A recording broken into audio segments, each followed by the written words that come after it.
2024 թվականի ընթացքում տարեկան հաշվետվություն ներկայացնելու պարտականություն են ունեցել 123 կուսակցություններ։ Արմլուրը կոռուպցիայի կանխարգելման հանձնաժողովի կայքից տեղեկանում է, որ 2025 թվականի երկրորդ կիսամյակի վերջի դրությամբ 119 կուսակցություններ ներկայացրել են իրենց 2024 թվականի տարեկան հաշվետվությունները, իսկ 4 կուսակցություններ սահմանադրական օրենքով սահմանված ժամկետում հանձնաժողով այդպես էլ ոչինչ չեն ներկայացրել։ 2024 թվականի տարեկան հաշվետվությունները հաշվետու ժամանակահատվածում ներկայացրած կուսակցությունների նկատմամբ նախաձեռնվել են վարչական իրավախախտումների վերաբերյալ վարույթներ։ Այսպիսով թվարկենք 10 կուսակցությունները։ Ֆինանսական հաշվետվությունները սահմանված կարգով չներկայացնելու պատճառով 40,000 դրամի չափով տուժեր են սահմանվել Հայրենատեր կուսակցության նախագահ Սամվել Շահինյանի, Ազգային համաձայնություն կուսակցության նախագահ Արամ Հարությունյանի նկատմամբ։ Կուսակցության ղեկավար կազմի պաշտոնատար անձին պաշտոնի նշանակելու կամ ազատելու տվյալները սահմանված կարգով կոռուպցիայի կանխարգելման հանձնաժողով չներկայացնելու համար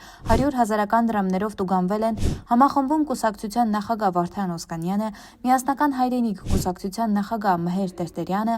Հայկական վերածնունդ կուսակցության նախագահ Սիմոն Հակոբյանը, Ինքնիշխան Հայաստան կուսակցության նախագահ Դավիթ Սանասարյանը, Հայաստանի աշխատավորական սոցիալական կուսակցության նախագահ Մովսես Շահվերդյանը, Քրիստոնյա ժողովրդական վերածնունդ կուսակցության նախագահ Մկրտիչ Գիմիշյանը։ Բացի այդ, Ազգի ձայն կուսակցության նախագահ Մհեր Մեսրոպյանը, Հայաստանի Հանրապետության վաստակավոր արտիստ Մհեր Արմենյան տուգանվել է միանգամից 2 դեպքով։